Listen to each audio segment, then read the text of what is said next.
Today, an extra special show, doing a deep dive into all things defense technology, AI, national security, and protecting our future. And we'll be joined by Harpoon Ventures founder, Navy SEAL veteran, and Olympic medalist Larsen Jensen, so you don't want to miss it. And this week, President Trump laid out just what's at stake for the America First agenda abroad. Take a look. Will Russia face any consequences if Vladimir Putin does not agree to stop the war after your meeting on Friday? Yes, they will. Yeah. What will the consequences there will be be? consequences. Sanctions, tariffs? There will be, I don't have to say, there will be very severe consequences, yes. And we'll get into all of that and so much more just ahead. But first, an important word from our sponsors for having the guts to support this program. And in the meantime, free speech is under attack, but Rumble refuses to back down. We have always believed in empowering independent voices, and now Rumble is taking it to the next level. We are excited to offer Rumble Premium, a completely ad-free experience with exclusive benefits for viewers and creators. And it's more than a subscription. It is a stand for free speech. Your voice matters. So join Rumble Premium. For a limited time, you can get $10 off an annual plan using promo code KG10. So just visit rumble.com/premium/KG10 and claim your discount today. Again, that's rumble.com/premium/KG10. Also, be sure to check out the good folks over at the 1775 Coffee Company. We talk about it all the time. Don't compromise on taste, quality, or your values. And 1775 coffee is brewed to perfection. It is crafted with precision and built on patriotism. The farm to cup process means there is quality, authenticity, and sustainability from start to finish. All the beans are ethically and exclusively single sourced. So why not? Try 1775 coffee today. Go to 1775coffee.com/KG for 15% off your first order. And joining me now, founder of Harpoon Ventures, Navy SEAL veteran, and two-time Olympic medalist, Larsen Jensen. What a pleasure to have you on the program. Thank you so much. It's great to be here, Kimberly. Thank you so much for having me. This is awesome. Incredible resume. He's just winning in life, left and right. I love it. Hey, we're trying. We're working hard over here, so I really appreciate that. We love winning. We never get tired of it. So let's go through a little bit your resume, because I know my viewers are just going to love this. You have 2 Olympic medals. You've served as a Navy SEAL in combat, and now you navigate the high stakes world of venture capital. Can you just introduce yourself to the audience, and kind of where this next chapter is taking you? Give a little bit of your background, because it's very exciting. More than happy to do it. So great to be here, Kimberly. Thanks again for having me on. My name is Larsen Jensen, and as you mentioned, was fortunate to represent the United States, not only on the playing field, representing our country in the Olympic Games in the 04 and 08 Olympics, where I was fortunate to win first a silver medal and then a bronze medal. I, experienced some steep competition. You might recall people like Phelps and Lochte and folks like that who are my contemporaries. But I think that's one thing I've sort of had a knack with and a knack for, is surrounding myself with people that are better than me and braver than me. And subsequently accomplished that during my service in the SEAL teams, where I had the opportunity to deploy to Afghanistan and Southeast Asia as well. And now in my third and final act, I'm now investing in technologies that we think are beneficial to our country, that are technologies in the national interest. And I think there's no better time to do so, especially now during the Trump administration. You're absolutely right about that. You're spot on. This is an ample opportunity, really, for exactly what you're doing. I think it's pretty exciting. You're an individual from a personal standpoint that is constantly reinventing and having new chapters in your life, which I think is very important. I say this as a female, entrepreneur, that I've worn, many hats, been in business, been a prosecutor, been a special education teacher, modeling, acting, whatever, to pay bills, but and now, show host, television, all of the above. Why not? You've done it all. Why not? Why That's not? what I tell people. If it's something I think that's something that's important in. for people, to always sign up for the next challenge, and I think to do it authentically. And I think for me, that authenticity comes from supporting Team USA, literally or figuratively, and doing things that are important to our country, and finding that cause that's greater than yourself. I think is something that's intrinsically motivating to anybody, but a difficult thing to find. But I think if you put your faith in God and put your faith in the United States of America, look no further than that, and I think you can do great things. Absolutely. Very inspirational. I could not agree more. And let's talk about kind of the big picture here. The chapter that you're in now, has the mentality in Silicon Valley as it relates to technology, et cetera, and investment changed, after the election of President Trump? Because prior to his administration, there were some resistance to want to support him or support the Republicans, et cetera. How did you see this unfold?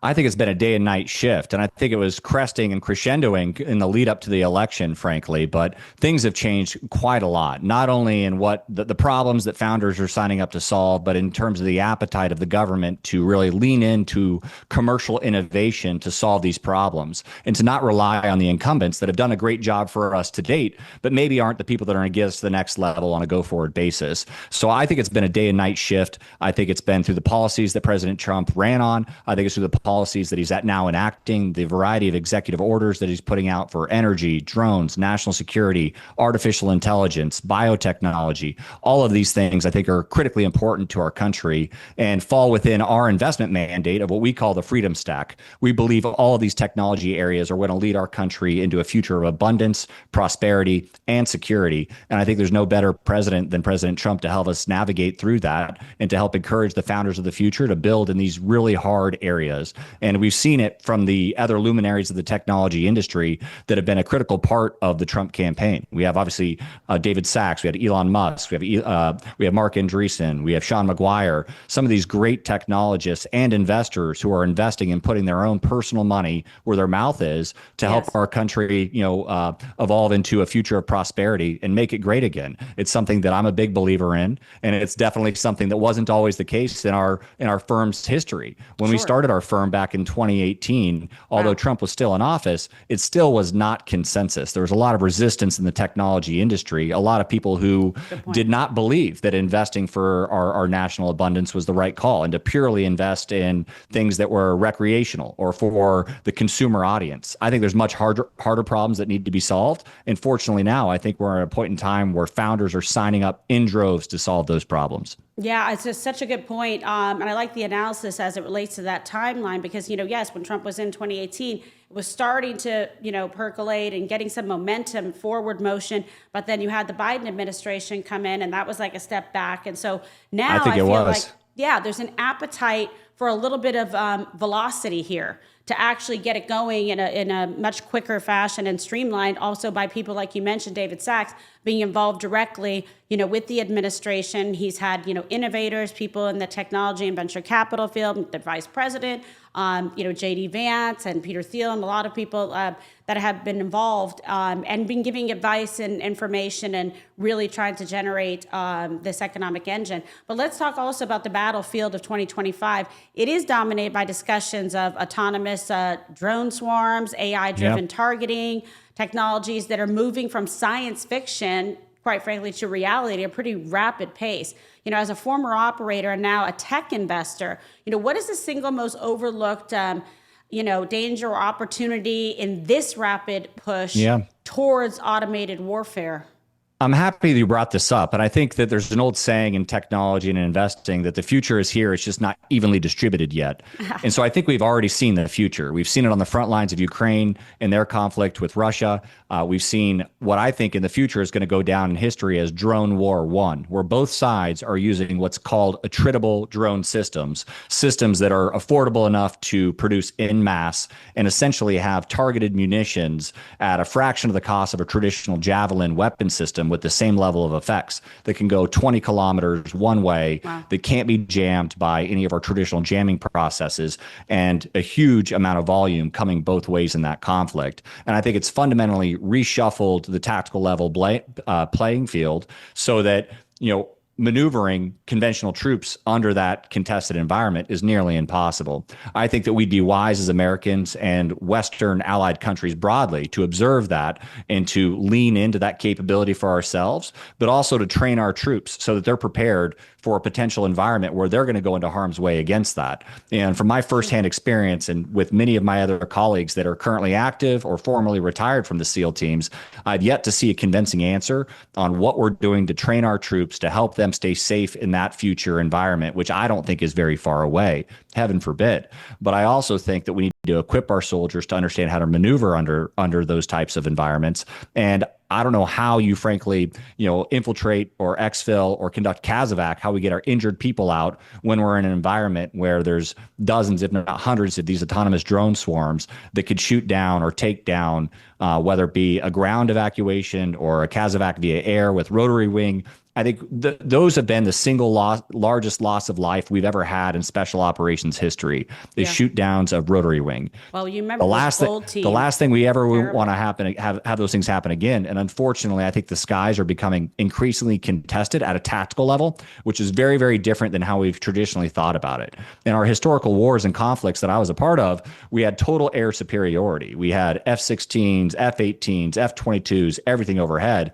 Those things can't shoot down these small quadcopter size drones or even the Shaheds. And if they can, through some unique technology or some edge, it's sort of cost prohibitive because we're shooting multi-million-dollar missile shots to try and take these things down when it costs $5,000, $2,000, $500 to put one of these things in the air. So I think it's something that we'd be wise as policymakers in America and for the leadership in America, our general staff, to look into and to make sure that we're actually on the frontier of this, opposed to doing what we typically do, which is fighting yesterday's wars today. We need to start thinking about the future wars and the future conflicts and how these technologies are fundamentally reshaping the battlefield, and they already have. No, you're right about that. And so what do you honestly think in your assessment and going through all this, because your points are extremely well taken, and it is a concern. It's a concern to keep our troops safe. It's a concern to get them the best weapons and equipment and to protect the skies from this tactical warfare. And like you said, they can get something like that very small, inexpensively, which can do a tremendous amount of damage. And like you said, we've seen that with the helo that went down, with Gold Team taking out so many incredible special operators. And Black Hawk Down, all of the above. So now the technology is getting increasingly more lethal and dangerous and treacherous, quite frankly. Do you feel that we're training all of our special operators, throughout, whether it's SEALs or Rangers or Delta, et cetera, in the right way, the Marines, to have? I think we're starting to. I think we are starting to. I think it's better late than never, as the old adage goes. I think we're starting to. I don't think we're doing it with enough urgency. I don't think we're doing enough real world full mission profile training where we are operating with those things as a potential threat. I think much of it is sort of in simulation right now, pretending, for lack of a better term, without actually seeing it in volume and walking through the TTPs, the tactics, techniques, and procedures that all troops on the ground, regardless of what you do, need to understand how to maneuver in a conflict environment when these things are a threat. We embraced this firsthand when we had the IED threat, in Afghanistan and Iraq. We learned how to adjust our TTPs to maneuver in those environments and what we had to do. Part of that was a refurbishment of our technology, up armored vehicles, so on and so forth. But part of that was how to operate dismounted. I don't think that we've started to learn those lessons because America, hasn't firsthand fought in those conflicts yet to understand what it's like. But I think there's much that we can do to prepare ourselves in advance. We are starting to, but I think we need to do it with a greater sense of urgency. And frankly, we should have started doing this years ago when we saw the battlefield being reshuffled over in Ukraine, and we didn't. Part of that is the old adage of turning an aircraft carrier. Uncle Sam only moves so fast. I think under the Trump administration, it's moving much, much faster than ever before. So I'm very grateful for that, but I still think there's work to be done. Yeah. And, you once said that in swimming, and I like this phrase, by the way, your livelihood depended on a clock. It's so true, right? It did. And then in the SEALs, it was life or death. And then in venture capital, it's a return. How do all of these, three things overlap or intersect for you?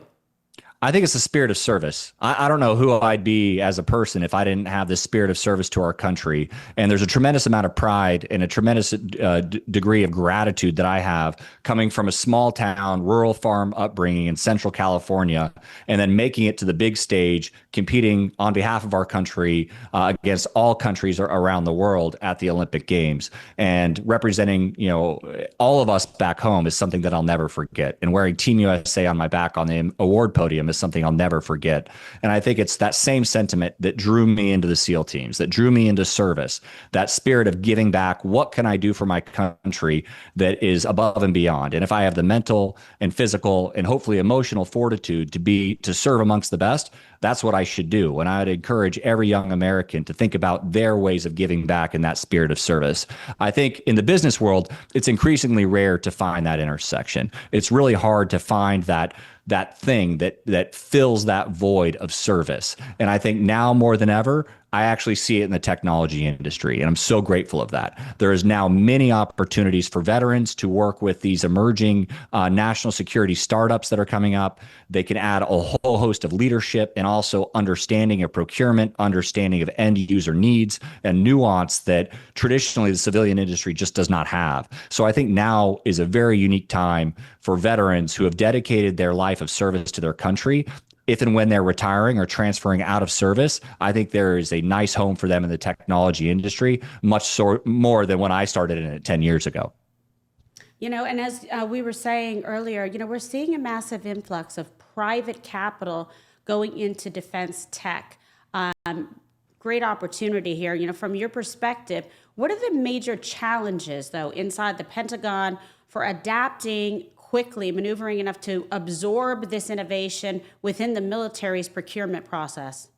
I think it boils down to their view on risk appetite. The traditional way that the government buys things, they think about risk in the sense that once the product is delivered, it can't ever break. I think there's a greater risk to our country by not innovating fast enough. And so I think reframing how we think about what risk is, especially from a policy or a buying standpoint for the Department of Defense or other government departments and agencies as well, to assume perhaps greater risk on the actual how robust and finalized the product is, and investing in these leap ahead technologies that are going to make us continue to be the leader of innovation around the world and continue to cement our lead against potential adversaries and competitors like China and others around the world. So I think that it comes down to that. We need to adopt, I think, more of the SpaceX-like mentality.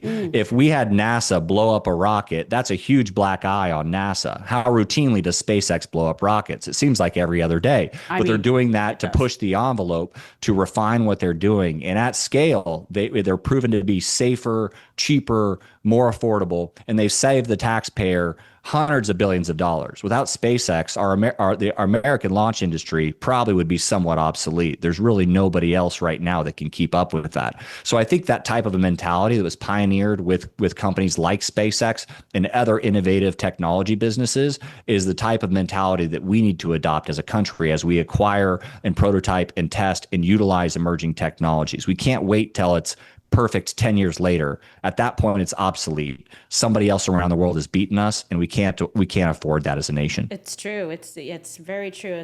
We got to have the appetite, for risk and making smart choices that are going to really help and protect us in the future. I want to talk a little bit more about your background because I think this is so important. It's very inspirational to people. From the discipline of waking up, right, at like 4 a.m. to swim laps. I mean, I know how much effort and work and energy and focus and sacrifice you put in to be able to do this for the country and win at the level that you did, in Bakersfield, to kind of just the sheer grit of Hell Week in Coronado. You've mastered the art of enduring and putting yourself through pain, right, for a future goal, sacrifice. How does that mindset apply to running a portfolio, and where are there more sharks off the coast of California or inside Silicon Valley? Who has more? Yeah, that's a great question. I think maybe I would say typically in Silicon Valley, but I think that's changing. But on the shark point, but I think it's something that everybody has within them. It's that ability to really focus on a future goal and to sacrifice today for a brighter tomorrow. I think that's how every parent thinks about raising their kids. They sacrifice today for a greater tomorrow of their children. I think that's how our leaders should think about managing our country and representing all of us, is like actually they are the ones who are putting things in place to make sure we have a brighter tomorrow. I think through that discipline of swimming, I was fortunate to be taught that by my coaches, many of which were head Olympic coaches before I even swam with them. And then what they taught me is that anything great in life comes with some great sacrifice. And so certainly waking up at 4 a.m. to swim in a cold pool when there's frost on the pool deck is not for the faint of heart, but ultimately it's done with this goal of trying to prove to yourself, your teammates, your community and your country, that you have what it takes to do something special and represent them. And I think that's innate with the selection process going through buds as well. It's a selection process after all. They want to see who can actually make it through Hell Week, who can make it through buds, and who has what it takes to be a team player and never give up when things get their toughest. And so I think it's very rare that there is a organizational funnel like we have in the SEAL teams that weeds out the people that are willing to do whatever it takes to accomplish. No, you're absolutely right. And With I know them. I'm proud. He's based on my stepson, Donnie the third. He gets up, 4 a.m. He's swimming with a weighted ball with a coach in the pool in the backyard. Then he goes over to the beach. He's working out like 2 a day, etc., because he wants to be a Navy SEAL.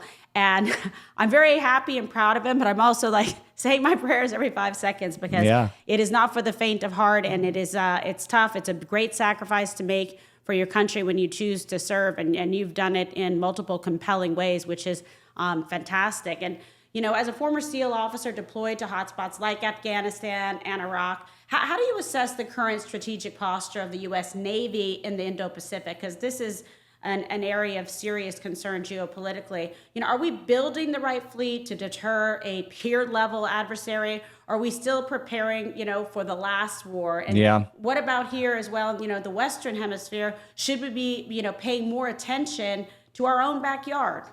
I mean, these are extremely complex problems. And I think typically we're thinking about yesterday's war. And I think an example of that is, when we're thinking about, carrier strike groups being the center of our Navy and expecting to fight against perhaps another carrier strike group, but there's new technologies like hypersonic weapons that could render that strike group essentially obsolete, so that your strike group can never get in striking distance of the actual objectives that you might want to go against. And so these missiles you effectively can't shoot down because they go too fast. And so there's an offset technology to something that costs us, tens of billions of dollars to build a new carrier, and they can, manufacture a few of these missiles for much more affordably. And so I think that we need to start thinking a little bit less linearly than we typically do as Americans. We tend to think that, and I'm a fan of American exceptionalism, don't get me wrong, but we tend to think just because we have the most exquisite, advanced, expensive, shiny toy, that's something that's going to win forever. And I think what we've seen through our conflict in the Middle East is we had the shiniest toys, and it only took a $5, homemade explosive to render that expensive toy obsolete. I worry that as we approach potential other adversaries out there, that they have that equivalent. It's maybe not $5, maybe it's $5 to $50 million to build a hypersonic weapon or something of that nature. But that cost parameter to render a carrier roughly obsolete is something that I think is something we need to pay very close attention to. And so I think we do need to take the looming threat and competition and potential adversarial sentiment we're seeing from China very seriously. I think we're posturing ourselves quite well, actually, for that. But I think there's some offsets that they have from their technology that could render some of our core tenets of our strategic strength less useful than I would like. Right. No, that's a very good point, and one of the grave concern. So I want to talk a little bit more, if you don't mind, about Harpoon Ventures. What you're doing there, what's the workflow like with your team on deciding where to strategically deploy capital, and what does the behind the scenes look like?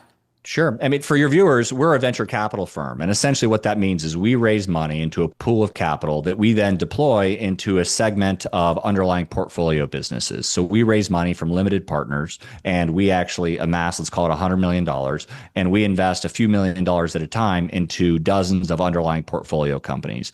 We are, for our approach is a little bit different than some others. We want to be the first check investor, or as close to being the first investor as possible in these early entrepreneurs that have an idea. They are brilliant people. They see a gap in the market, and they have developed a technology to solve that gap in the market. Our sweet spot is the things that align with the national interest. We call those things the freedom stack. That's cybersecurity. That's compute and AI sovereignty.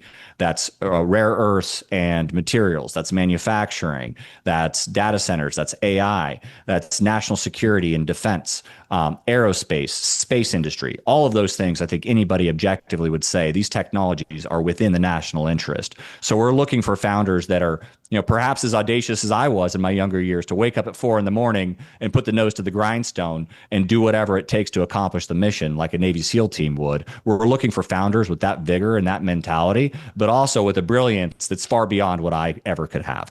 Literally savant technologists who have built something that nobody else has ever built. And one of our rules of thumb is effectively, does this technology allow customers to do something 10x better and 10x more affordably? If it's a 10x improvement technologically, we think that the company has a chance of being not only a small scale success, but a potential 5, 10, 20, $100 billion outcome. That's what's expected of us from our investors. And that's what we expect of the founders that we invest in, is to navigate the complexities of hiring, fundraising, customers, product, so on and so forth, to build something of consequence for our nation and Western allies around the world.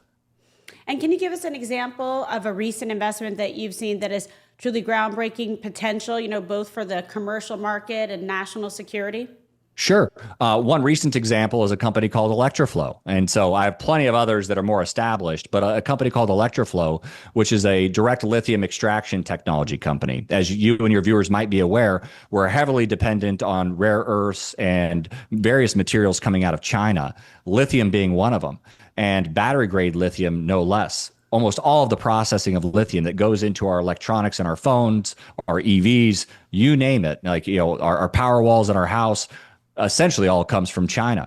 And we think that that's not in the best interest of the United States, that we could benefit as a country by onshoring this technology and doing so with technology to be at greater price, at a greater price performance basis than what China even has. And so we invested in that company, and they're doing tremendously well, extracting lithium out of our brines that we already have a surplus of here in the Western Hemisphere, but in specifically the United States, that we can extract that lithium that currently is not able to be extracted with this technology, and actually do our country a huge favor by decreasing our reliance on China.